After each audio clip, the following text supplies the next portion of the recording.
बावन वर्ष धरी ये अनुष्ठान आज दीपाद आगे ग्रामवासी एवं सब युवक मानकर साहाय्य सहयोग सहानुभूति आज ये अनुष्ठान आगे षंडपुर कहले गोटे कलार ग्राम ग्राम कहले अत्युक्ति हे ना कला बंची रही संकीर्तन ठू आरंभ करी रामलीला ठू आरंभ करी एवं आमर विभिन्न प्रकार मेला आमर प्रतिवर्ष परिवेषण होची आम ग्राम रे तेणु युवक मैंने बहुत उत्साहित यही कार्यक्रम कर लक्ष्य होची एटा गोटे धार्मिक जिनस सनातन धर्मर जो तत्वभित्तिक और शारीर तत्व पर बहुत आलोचना होची किछि युवक एप्रति आकृष्ट हेलनि एवं युवक मैंने आगक आसिले बहुत सुंदर कार्यक्रम 2 दिन धरी चली आज बहु भक्तों समागम होती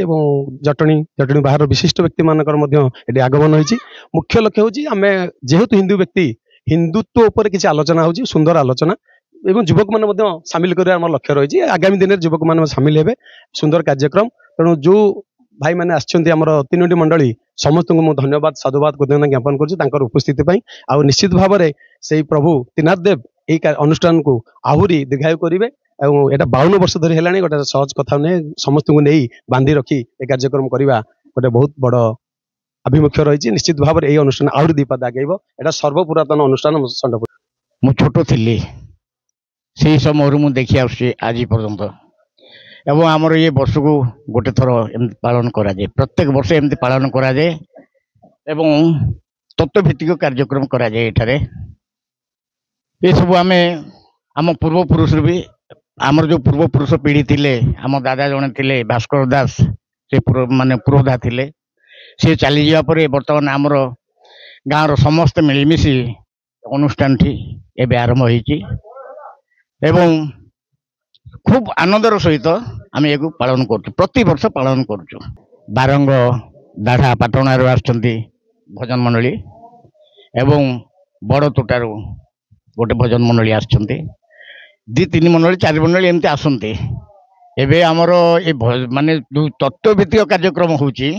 से आम 2 मंडल आणु कारण आमर 11टा 11:30 बंद हो जाए जदि राति जाक चलता ताले 3-4 मंडल आनिक आम जदि कर ठीक हम कि आमर कि 11टा 11:30 भितर प्रभु त्रिनाथ गोसाई की समस्त तो ठाकुर इनको आम ग्राम बेसी ही भल पाते एवं बहुत पुराणा ये से आम सनातन धर्म को पालन करुचे ये तत्वभित्तिक कार्यक्रम आरंभ करुचे माने मनीष जीवन केमिति ये जना पड़े ये तत्वभित्तिक कार्यक्रम जना पड़े बड़तोटा भजन मंडली आमर वासुदेव भजन मंडली जहा दीर्घ माने मु बहुत छोट पिला थिला बेले 12 वर्ष थिला बेले गाँ को आसलु आम जेज मो बापा बापा समस्ते सांग होगी गाँ को आस बहु पुरातन अनुष्ठान ये बुझला नहीं एबे जाऊ दीर्घ दिन है आम आसी नथिलु मौसा आम ग्राम को जाइए मुक्तेश्वर देव ठीक सी आमको कहले पुआ तुम नंबर दियो आम तुमको निमंत्रण करूँ तुम आम अनुष्ठान को तुम आसब मुझे हाँ मौसा निश्चय मुझे जहा हूँ आज यही त्रिनाथ ठाकुर आज जो 52तम वर्ष भारी खुशी लगिला भाई मानकर समस्त गाँ मानकर समस्त उत्साह जो आज अनुष्ठान बहुत